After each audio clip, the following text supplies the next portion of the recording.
নন্দিনীর মৃত্যুর পর সঞ্জনা আর চুপ করে থাকে না। সে একজন বিখ্যাত তান্ত্রিককে ডেকে আনে। তান্ত্রিক আর তার একজন শিষ্য আসে সঞ্জনার বাসায়। শিষ্যটি সঞ্জনার সামনে ধোয়া ধরিয়ে প্রশ্ন করে, কিছু দেখতে পাচ্ছ?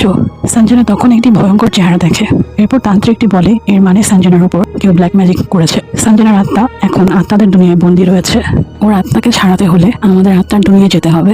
এই জন্য আমাদের এমন একটা জায়গায় যেতে হবে যেখানে জীবন আর মৃত্যু একসঙ্গে থাকে, যেমন কবরস্থান। এরপর সবাই একসঙ্গে কবরস্থানে আসে। তান্ত্রিকের শিষ্যটি পবিত্র সুতা দিয়ে সঞ্জনার হাতের সাথে নিজের হাত বাঁধে আর বলে, ভুলেও এই বাঁধন খুলবেন। এই বলে শিষ্যটি ওর কার্যক্রম শুরু করে দেয়। আর এক পর্যায়ে সে চলে যায় আত্মাদের দুনিয়ায়। সেখানে গিয়ে শিশুটি সঞ্জনার আত্মাকে একটি শিকলের সাথে বাঁধা অবস্থায় পায়। আর সে জায়গায় অনেক পানি ছিল।